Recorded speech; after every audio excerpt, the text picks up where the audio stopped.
Hello student, this is Payal Kesharwani working as an assistant professor at Ramesh Institute of Vocational and Technical Education.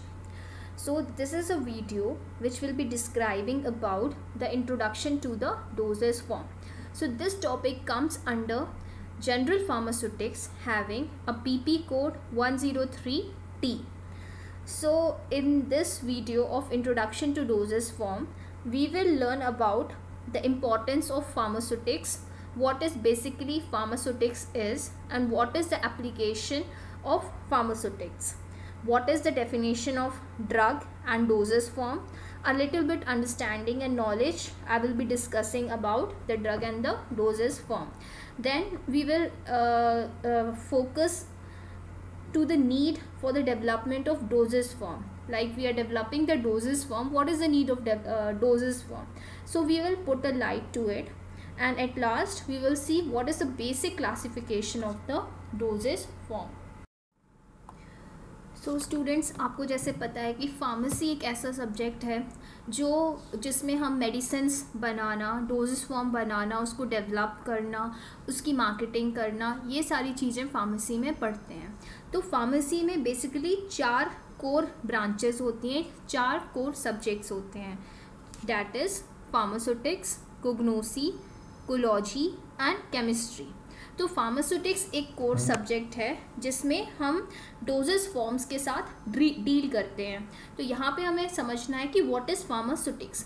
So pharmaceutics is the discipline of pharmacy that deals with the process of turning a new chemical entity or the old drugs into a medication to be used safely and effectively by patients. It is also called as science of dosage form. तो यहाँ हमने देखा this is the definition for the pharmaceutics. इसका meaning क्या है, इससे आप क्या समझते हैं? फार्मास्यूटिक्स में हम किससे डील करते हैं? New chemical entity. अब न्यू केमिकल एंटिटी बेसिकली होता क्या है? जैसे ड्रग्स होती हैं, हम उसको न्यूली सिंथेसाइज करें या फिर हम नेचुरली उसे ऑब्टेन करें. तो जो भी न्यू ड्रग्स होती हैं उसको हम न्यू केमिकल एंटिटी बोलते हैं. या फिर कोई भी ओल्ड एग्जिस्टिंग ड्रग, उस ड्रग को अगर हम किसी डोजेस फॉर्म में बनाते हैं, डोजेस फॉर्म जैसे टैबलेट हो गया या फिर कैप्सूल, जिसको हम सेफली एंड इफ़ेक्टिवली किसी पेशेंट को दे सकते हैं किसी भी डिसीज़ को ट्रीट करने के लिए, उसको हम बोलते हैं फार्मास्यूटिक्स. तो फार्मास्यूटिक्स बेसिकली डोजेस फॉर्म से डील करती है, कैसे उस डोजेस फॉर्म को फॉर्मुलेट करना है, फॉर्मुलेशन डेवलपमेंट उसका, फिर उस फॉर्मुलेशन डेवलपमेंट में हमें कितनी ड्रग डालनी है, कितनी क्वांटिटी में डालनी है, कितनी ड्रग इफ़ेक्टिव होगी पर्टिकुलर डिसीज़ के लिए, फिर उसकी पैकेजिंग हो गई, उसकी स्टेबिलिटी हो गई, उसकी मार्केटिंग हो गई. ये सारी चीज़ें हम फार्मास्यूटिक्स के अंदर पढ़ते हैं. तो बेसिकली फार्मास्यूटिक्स डोजेस फॉर्म से डील करता है, इसलिए हम उसको बोलते हैं साइंस ऑफ डोजेस फॉर्म. आप सबने इतने बार ड्रग का नाम सुना होगा, बट क्या कभी जानने की कोशिश की है कि what is drug? So here we will understand what is the meaning of a drug, what is the definition of a drug. So a drug may be defined as an agent intended for use in diagnosis, mitigation, treatment, cure or prevention of diseases in man or in animal. So like this we define the drug. अब इस definition की meaning क्या होती है? अब इसमें लिखा है कि जो ड्रग होता है वो डायग्नोस करने के लिए यूज़ होता है. तो डायग्नोसिस का मीनिंग क्या होता है? Identification of the nature of illness. जो ड्रग होता है, कोई भी ड्रग अगर आइडेंटिफाई करता है कि किस नेचर का आपका डिसीज़ है, क्या आपको इलनेस है, तो उसको भी हम ड्रग बोलते हैं. उस केमिकल सब्सटेंस को भी हम ड्रग बोलते हैं. वो हेल्प करता है मिटिगेशन के लिए. अब मिटिगेशन का मीनिंग क्या है? It is the action of reduction of the severity.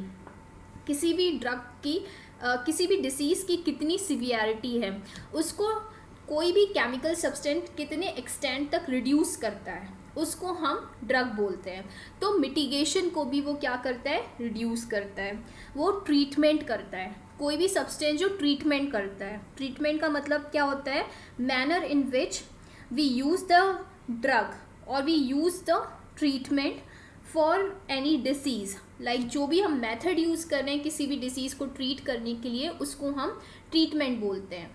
तो उस ट्रीटमेंट के लिए जो हम सब्सटेंस यूज़ कर रहे हैं उसको हम ड्रग बोल सकते हैं, ठीक है। वो क्योर करने के लिए भी यूज़ होता है। क्योर का मतलब होता है किसी भी चीज़ से रिलीफ मिलना, या फिर प्रिवेंशन के लिए। कोई भी सब्सटेंस अगर हम प्रिवेंशन के लिए, प्रोटेक्शन के लिए यूज़ कर रहे हैं किसी भी डिसीज़ के लिए, तो that will be counted as drug. So basically कोई भी सब्सटेंस जो डायग्नोस करने में यूज़ कर रहे हैं, या फिर मिटिगेशन के लिए यूज़ हो रहा है, या फिर ट्रीटमेंट के लिए, क्योर के लिए, या फिर प्रिवेंशन के लिए, ये सारे सब्सटेंस को हम अल्टीमेटली क्या बोलते हैं? Drug. So it is a chemical substance which is helping in these processes. अब आपने फार्मास्यूटिक्स की डेफिनेशन जान ली, ड्रग की डेफिनेशन जान ली। Now next is dosage form. Dosage form होता क्या है, that we will see. Dosage forms are the means by which the drug molecule or API is active pharmaceutical ingredients, are delivered to the site of action within the body to produce the desirable optimum effect and minimum adverse effect. So this is the definition of dosage form. हम इसको एक example की तरह समझेंगे। Paracetamol tablet, सबको पता है कि पैरासिटामोल टैबलेट क्या है। तो इसमें पैरासिटामोल क्या है? API है, और टैबलेट क्या है? डोजेस फॉर्म है। अब हम पैरासिटामोल को एज इफ तो नहीं दे सकते हैं, क्योंकि अगर हम एज इफ देंगे तो ड्रग वेस्ट हो जाएगी और अपने साइट ऑफ एक्शन में नहीं पहुंच पाएगी। तो इसलिए हमें उसे क्या करना होता है? एक ऐसे फॉर्म में डेवलप करना होता है जो एक पेशेंट को कन्वीनियंट होता है इनटेक करने के लिए, प्लस उसको मैन्युफैक्चरिंग एंड ट्रांसपोर्टेशन के लिए भी कन्वीनियंस होता है। तो डैट इज़ वाई हमें API को, एक्टिव फार्मास्यूटिकल इंग्रेडिएंट को, एक ऐसे फॉर्म में कन्वर्ट करना है that is easy for everyone to handle.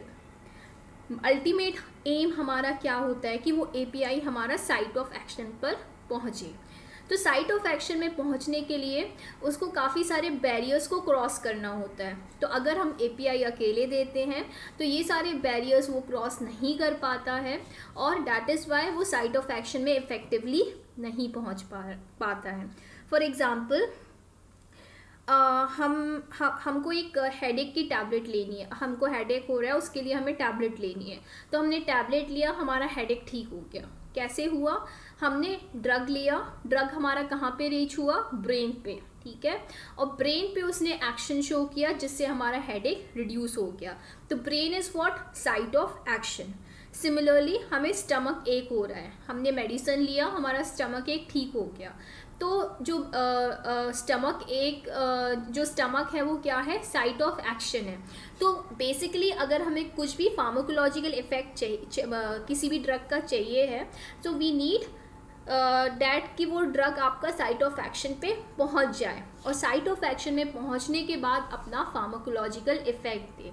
Pharmacological effect क्या होता है? जो इफेक्ट हमें चाहिए होता है। जैसे हमारा हेडेक हो रहा है तो हेडेक हमारा रिड्यूस हो जाए। तो कैसे रिड्यूस होगा? जब वो ड्रग इफेक्टिव होगी और अपना फार्माकोलॉजिकल एक्शन शो करेगी। अब यहाँ पे फार्माकोलॉजिकल एक्शन क्या है? अब आपका हेडेक कम होना, relief from the pain. So this is the pharmacological action. Similarly अगर आप स्टमक एक के लिए मेडिसिन ले रहे हो तो स्टमक एक ठीक होना is what? Pharmacological action. Drug ने अपना फार्माकोलॉजिकल एक्शन शो किया जिसके कारण आपका स्टमक एक ठीक हो गया।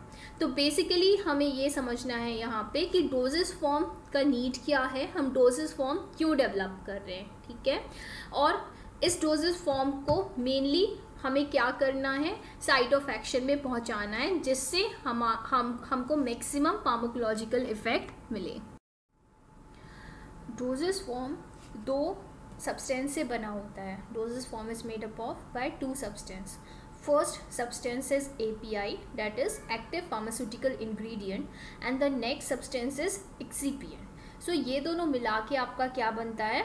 डोजेस फॉर्म, जिसे आप जनरल टर्म में एक मेडिसिन बोलते हो, जैसे टैबलेट हो गया या फिर कैप्सूल। तो अब हम यहाँ समझेंगे कि what is API, what is excipient. तो पहले हम देखते हैं API। API को हम एक्टिव फार्मास्यूटिकल इंग्रेडिएंट बोलते हैं, जो क्या करता है? अपना फार्माकोलॉजिकल एक्शन शो करता है, ठीक है। तो फार्माकोलॉजिकल एक्शन बेसिकली क्या होता है, जैसे आपने पैरासीटामोल लिया, तो पैरासीटामोल क्या करता है, फीवर को कम करता है। तो फीवर कैसे कम हुआ, जब ड्रग ने अपना फार्माकोलॉजिकल एक्शन शो किया तो आपका फीवर क्या हो गया, कम हो गया। So this is the pharmacological action. तो एपीआई, जितने भी एपीआई होते हैं सबका एक पर्टिकुलर फार्माकोलॉजिकल एक्शन होता है, उसको हमें आइडेंटिफाई करना होता है। और जो भी आपकी डिसीज़ होती है, इलनेस होती है, तो अकॉर्डिंग टू द सिम्टम्स हम उस एपीआई को उस पर्टिकुलर इलनेस या डिसीज़ के लिए देते हैं। नेक्स्ट है एक्सीपिएंट। एक्सीपिएंट क्या होता है, अब एपीआई तो हम काफ़ी कम अमाउंट में लेते हैं, जैसे जैसे डिसीज़ होती है उसके अकॉर्डिंग हम डोज लेते हैं, बट उस डोज को अगर हम एज इफ देते हैं बॉडी में तो that will not be sufficient, it will be a waste, it will not reach to the site of action. That is why हम उसका बल्क बढ़ाने के लिए क्या करते हैं, एक्सिपिएंट्स को देते हैं, जो क्या करता है उसका बल्क इंक्रीज़ करता है, उसको एक स्टेबिलिटी प्रोवाइड करता है, जिससे वो सारे बैरियर्स को क्रॉस करके अपने साइट ऑफ एक्शन पे रीच हो जाए। तो excipient do not increase or affect the therapeutic action of any active ingredient, it only increases the bulk of that particular dosage form. Excipients are normally inert in nature, they don't have any pharmacological action. सो अगर हम example देखें excipients का, तो जैसे binding agent हो गया, या फिर डाइज हो गया, स्वीटनिंग एजेंट हो गया, फ्लेवरिंग एजेंट हो गया, या फिर कोई भी प्रिजर्वेटिव्स हो गए, ये सारे क्या होते हैं, एक्सिपिएंट्स होते हैं। According to the dosage form हम एक्सिपिएंट चूज़ करते हैं और उसका फॉर्मुलेशन डेवलपमेंट करते हैं। Till now we have seen the basic understanding of the pharmaceutics subject. What is pharmaceutics, what is drug, and what is dosage form. Now we have to understand what is the need for the dosage form. हम dosage form क्यों develop करते हैं। तो first is it is safe, it provides safe and convenient delivery of accurate dose. मतलब किसी भी अगर हमें एक्यूरेट डोज को डिलीवर करना है, फॉर एग्जांपल अगर कोई भी टैबलेट क्लेम करता है कि इट इज़ 400 mg, तो आपका जो 400 mg है क्या एक्यूरेट डोज है, तो ये डोज आपके किसी भी डोजेस फॉर्म में एक्यूरेटली यूनिफॉर्मली डिस्ट्रीब्यूटेड रहता है, और ये डोज आपका सेफ एंड कन्वीनियंट फॉर्म में एक पर्टिकुलर साइट ऑफ एक्शन पे जाके डिलीवर होता है। तो इसलिए हमें डोजेस फॉर्म की रिक्वायरमेंट होती है। नेक्स्ट इसका यूज़ क्या है, it conceals the bitter taste or odor of the drug. For example, the best example for this is quinine. आप सबको पता है कि क्विनीन एक एंटी मलेरियल ड्रग है which is very bitter in taste. तो अगर आप एज इफ API लोगे तो क्या होगा, वो बिटर टेस्ट आपको फील होगा। So to mask this bitter taste or to avoid this bitter taste, we develop a dosage form in the form of a capsule और अ कोटेड टैबलेट और अ flavoured syrup. Capsule अगर आप करते हो तो क्या होता है, कैप्सूल में शेल्स होते हैं, तो आप इस ड्रग को शेल के अंदर डाल के डिलीवर कर सकते हो बॉडी में, या फिर टैबलेट के फॉर्म में कर रहे हो तो उस टैबलेट के ऊपर आप शुगर कोटिंग कर दोगे, जिससे वो जो बिटर टेस्ट है वो मास्क हो जाएगा, या फिर आप फ्लेवर्ड सिरप में डाल दोगे, जैसे ऑरेंज सिरप हो गया या लेमन सिरप हो गया, या जो भी आपका फेवरेट फ्लेवर है उसके अकॉर्डिंग उसका जो डोजेस फॉर्म डेवलप्ड है उसमें आप ड्रग को डाल के इनटेक कर सकते हो। तो जो बिटर टेस्ट होता है या बिटर आफ्टर टेस्ट होता है वो क्या हो जाता है, ओवरकम हो जाता है, और इफ़ेक्टिवली उस ड्रग को ले सकते हो। नेक्स्ट है protection of drug substance from atmospheric oxygen और मॉइस्चर। अब कुछ ड्रग्स होती हैं that they get degrade in presence of oxygen और मॉइस्चर, उसकी प्रेजेंस में वो ड्रग क्या हो जाती है, डिग्रेड हो जाती है। तो हमें ऐसी ड्रग्स को प्रोटेक्ट करना होता है फ्रॉम द एटमॉस्फेरिक ऑक्सीजन। तो हम क्या करते हैं, उसको कैप्सूल फॉर्म में या फिर सील्ड एम्प्यूल के फॉर्म में किसी भी फॉर्म में डिलीवर करते हैं, सो डैट उसका डायरेक्ट कॉन्टैक्ट ऑक्सीजन या फिर मॉइस्चर से नहीं आए, जिससे उसका हाइड्रोलिसिस है या डिग्रेडेशन ड्यू टू ऑक्सीडेशन है, वो सारी चीज़ें प्रिवेंट हो सके। Next need for the development of dosage form is to protect the drug from the destructive effect of gastric juice. इसका ये मीनिंग होता है कि कोई भी जो भी आप ड्रग लेते हो वो अगर आप ओरल रूट से ले रहे हो तो वो स्टमक में जाएगी, तो स्टमक में गैस्ट्रिक जूस प्रेजेंट होता है। तो कई सारी ड्रग्स होती हैं जो गैस्ट्रिक जूस के प्रेजेंस में क्या होती है, डिस्ट्रॉय हो जाती है, डिस्ट्रक्ट हो जाती है, डिग्रेड हो जाती है, तो उसका जो फार्माकोलॉजिकल एक्शन है फिर हमें फर्दर नहीं मिल पाता है। तो अगर हमें किसी भी ड्रग को गैस्ट्रिक जूस के इफ़ेक्ट से प्रिवेंट करना है तो हमें ऐसे डोजेस फॉर्म में डेवलप करना पड़ेगा कि वो गैस्ट्रिक जूस के कांटेक्ट में नहीं आ पाए। तो इस केस में हम क्या करते हैं, उस ड्रग की कोटिंग कर देते हैं, ठीक है। तो जैसे हमने उसको इंटैरिक कोटेड टैबलेट बना दिया। इंटैरिक कोटेड टैबलेट्स क्या होते हैं, जो इंटेस्टाइन में जाके अपना ड्रग रिलीज़ करते हैं। हम ऐसे सब्सटेंस से उसकी कोटिंग कर देते हैं जिस सब्सटेंस का इफ़ेक्ट गैस्ट्रिक जूस में नहीं होता है, गैस्ट्रिक जूस उस पर इफ़ेक्ट नहीं डाल पाता है। तो ऐसे जो ड्रग्स होते हैं इंटैरिक कोटेड की हेल्प से वो प्रॉपर्ली बॉडी में साइट ऑफ एक्शन पे रीच हो सकते हैं और उसका जो फार्माकोलॉजिकल इफेक्ट है हमें इफ़ेक्टिवली मिल सकता है। जो नेक्स्ट नीड है that is to provide maximum drug action from topical administration site. तो टॉपिकल एडमिनिस्ट्रेशन साइट क्या होती है, जो हम स्किन से डिलीवरी करते हैं। तो स्किन से कौन कौन से डोजेस फॉर्म की डिलीवरी हो सकती है, जैसे क्रीम हो गया, ऑइंटमेंट हो गया, ये सारे क्या हो गए, टॉपिकल एडमिनिस्ट्रेशन साइट्स होते हैं। तो अगर किसी भी ड्रग को एज इफ हम स्किन में लगाएंगे तो that will not be absorb and reach to the site of action.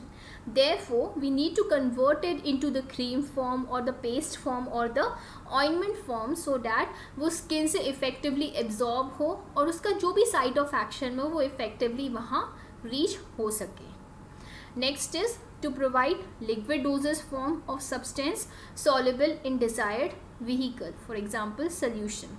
कई सारे ड्रग्स होते हैं जो सोल्यूशन में इफ़ेक्टिवली डिज़ोल्व हो जाते हैं और फिर उसका फार्माकोलॉजिकल एक्शन हमें मैक्सिमम मिल सकता है। तो हम इस ड्रग को सोल्यूशन फॉर्म में भी दे सकते हैं। Now we will focus on the classification of the dosage form. तो जो क्लासिफिकेशन ऑफ डोजेस फॉर्म है वो बेसिकली 4 कैटेगरीज में डिवाइड हो सकता है। पहला है physical state, second is route of administration, third is site of action and the fourth is uses. ये जो सारी कैटेगरीज हैं ये डिफरेंट फॉर्म में डोजेस फॉर्म को डिवाइड की गई है, जिससे आपकी डोजेस फॉर्म के लिए बेटर अंडरस्टैंडिंग हो कि अगर हम फिजिकल स्टेट में करते हैं तो फिजिकल स्टेट में किस तरीके से हम डोजेस फॉर्म को डिवाइड कर सकते हैं। अगर हम रूट ऑफ एडमिनिस्ट्रेशन पढ़ते हैं, रूट ऑफ एडमिनिस्ट्रेशन जैसे टॉपिकल हो गया, ओरल हो गया, नेजल हो गया, रेक्टल हो गया, ये सारे क्या हैं, रूट ऑफ एडमिनिस्ट्रेशन है। तो according to the route of administration क्या क्या डोजेस फॉर्म का डिवीजन है, that we will study in this category. Then next is site of application. आप किस साइट में उसके अप्लाई कर रहे हो उसके अकॉर्डिंग भी इसका डिवीजन हो सकता है। आप आई पे कर रहे हो या स्किन पे कर रहे हो या फिर हेयर पे कर रहे हो, इसके according that dosage form is divided and according to the use. आप इंटरनली ले रहे हो या फिर एक्सटर्नल यूज़ कर रहे हो, तो क्या उसका यूज़ है उसके अकॉर्डिंग डोजेस फॉर्म को डिवाइड किया गया है। Now we will see the first category of the classification that is physical state. So according to the physical state, it is divided into 4 parts: solid, semi-solid, liquid and gas. These are the physical state of the dosage form. कई dosage form solid हो सकती हैं, कई semi-solids हो सकती हैं, कई liquids हो सकती हैं, कई gas हो सकती हैं। तो according to the physical state क्या है उसका, उसके according हमने यहाँ पे classification किया हुआ है। So the first according to the physical state, the first classification is the solid state. तो solid state आपको पता है क्या होता है। So according to the solid state जो dosage form का classification होता है वो 2 parts में होता है। First is the unit dosage form and the second is bulk dosage form. तो यूनिट डोजेस फॉर्म के एग्जाम्पल हो गए टैबलेट या फिर कैप्सूल। सबको पता है कि टैबलेट क्या होती है, अभी तक सबने टैबलेट्स ली भी हुई है, वैसे ही कैप्सूल भी सबने देखा हुआ है कि कैप्सूल कैसा होता है। तो इसको हम क्या बोलते हैं, unit doses form. Next is bulk doses form. Bulk doses form में पाउडर या फिर डस्टिंग पाउडर आता है। इसकी डेफिनेशन हम डिटेल में नेक्स्ट लेक्चर में देखेंगे, बट यहाँ पे just you will know the simple classification of the each doses form. Next is semi solid. Semi solid के अंदर क्रीम्स आते हैं, पेस्ट आते हैं, जेल्स आते हैं, सपोजिटरीज, ये सारे सेमी सॉलिड डोजेस फॉर्म होते हैं। Next is liquid. लिक्विड के अंदर दो टाइप्स आप डिवाइड कर सकते हो। First is monophasic and the next one is biphasic. Monophasic means इसमें सिर्फ एक ही फेस रहेगा, for example syrup and solution. Biphasic means इसमें दो फेस रहेंगे, मीन्स दो phase, two faces are present here. Example is emulsion and the suspension. Next classification is gas. According to the gases, इसको हम दो तरीके से डिवाइड कर सकते हैं, इनहेलर्स एंड एरोसोल। सो ये classification according to the dosage form था। Now we will see the next classification, जो according to the route of administration होता है। किस रूट से आप ले रहे हो? रूट क्या होता है? एक पैसेज होता है, बॉडी में ओपनिंग होती है जहाँ से आप डोजेस फॉर्म को बॉडी के अंदर इंस्टिल करते हो, और बॉडी के अंदर वहाँ से वो एंटर होके अपने साइट ऑफ एक्शन पे रीच होती है। तो that is the route of administration. तो डिफरेंट रूट्स ऑफ एडमिनिस्ट्रेशन होते हैं, जैसे स्किन हो गया, आई हो गया, ईयर हो गया, रेक्टल हो गया, ओरल हो गया, टॉपिकल हो गया, डर्मल हो गया। ये सारे क्या हैं? रूट ऑफ एडमिनिस्ट्रेशन है। So according to the route of administration, these are classified as, first is interal. Interal means oral doses form. So according to the oral doses form or the interal doses form, it is classified into the following category. First is oral में tablet and capsule आ जाते हैं। Next is sublingual and the buccal cavity. Sublingual and buccal cavity आपके mouth में present होती है। Sublingual means below the teeth and buccal cavity, जो आपके buccal cavity होती है वहाँ से भी आप कुछ ड्रग्स का एब्जॉर्प्शन कर सकते हो। तो यहाँ पे कुछ सबलिंगुअल टैबलेट्स आती है, या फिर कुछ फिल्म पैचेस आते हैं जिसको आप लगा सकते हो बकल कैविटी में, या फिर कुछ च्यूएबल टैबलेट्स होती हैं जो आप च्यू करते हो और अपना ड्रग रिलीज़ करती है और वहाँ से एब्जॉर्ब हो जाती हैं, आपके बकल कैविटी से एब्जॉर्ब हो जाती हैं, या फिर माउथ वॉश। ये सारे क्या हैं? आपके सबलिंगुअल या बकल कैविटी में यूज़ होने वाले डोजेस फॉर्म। नेक्स्ट है रेक्टल एंड वेजाइनल कैविटी। तो रेक्टल कैविटी में मोस्टली आपके एनीमास या फिर सपोजिटरीज़ यूज़ होते हैं। फिर वेजाइना में भी सपोजिटरीज़, वेजाइनल सपोजिटरीज़ आते हैं, वो यूज़ होते हैं। तो ये जब आप इस रूट से डोजेस फॉर्म को डिलीवर करते हो तो उसके अकॉर्डिंग इसका क्लासिफिकेशन हो जाता है। नेक्स्ट आता है parenteral. According to the parenteral ये 3 तरीके से हो सकते हैं। First is infusion. इन्फ्यूजन्स क्या होते हैं? आपने इन्फ्यूजन बॉटल्स देखे होंगे जिसमें ग्लूकोज या फिर NaCl बॉटल्स होते हैं, जो आपके ऑपरेशंस होने के बाद या फिर किसी भी वीकनेस के कारण आपको इन्फ्यूजन बॉटल लगाया जाता है। तो that bottle comes under parental category. Next is injection. Injection में जो भी आपका इंट्रावेनस हो गया या इंट्रामस्कुलर हो गया, जो भी आपके इंजेक्शन के फॉर्म में बॉडी में इंजेक्ट होता है डायरेक्टली ब्लड स्ट्रीम में, that comes under parenteral doses form. Next is ophthalmic preparation. Ophthalmic preparation में आपके आई प्रिपरेशन आ जाते हैं। तो आई प्रिपरेशन आपके बहुत सारे फॉर्म्स में होते हैं, जैसे आई सोल्यूशन हो गया, आई ड्रॉप हो गया, आई ऑइंटमेंट हो गया, ये सारे ऑप्थेल्मिक प्रिपरेशन होते हैं। तो this is also categorised under parenteral doses form. Next is inhaled, जो आप नोज़ के थ्रू ले सकते हो। तो नोज़ के थ्रू आप सॉल्यूशंस या फिर स्प्रे या फिर इनहेलेशंस ले सकते हो, जो आप नेज़ल रूट से दोगे and it will directly reach to your inside of the body. Next है टॉपिकल। टॉपिकल रूट में ये फॉलोइंग कैटेगरीज डिवाइड होती हैं। That is dermal. आपको पता है कि skin is divided into various category. First is epidermal, second is dermal, and the third is percutaneous. यहाँ पे क्या होता है कि इसके अकॉर्डिंग आपका क्लासिफिकेशन होता है और उसके अकॉर्डिंग आपका डोजेस फॉर्म रहता है। तो ये जो डर्मल है इसके अकॉर्डिंग आपके डोजेस फॉर्म का क्लासिफिकेशन क्या होता है, क्रीम, ऑइंटमेंट, पेस्ट एक्सेट्रा। ये जो म्यूकोसल मेम्ब्रेन है, म्यूकोसल मेम्ब्रेन आपके बॉडी में काफ़ी जगह प्रेजेंट होती है। तो अगर आपको म्यूकोसल मेम्ब्रेन के थ्रू अपना ड्रग डिलीवर करना है तो उसके लिए आप हाइड्रोजेल्स यूज़ कर सकते हैं, ईयर ड्रॉप यूज़ कर सकते हैं, जिससे आपके ड्रग का पेनिट्रेशन काफ़ी अच्छा होता है। नेक्स्ट है टॉपिकल।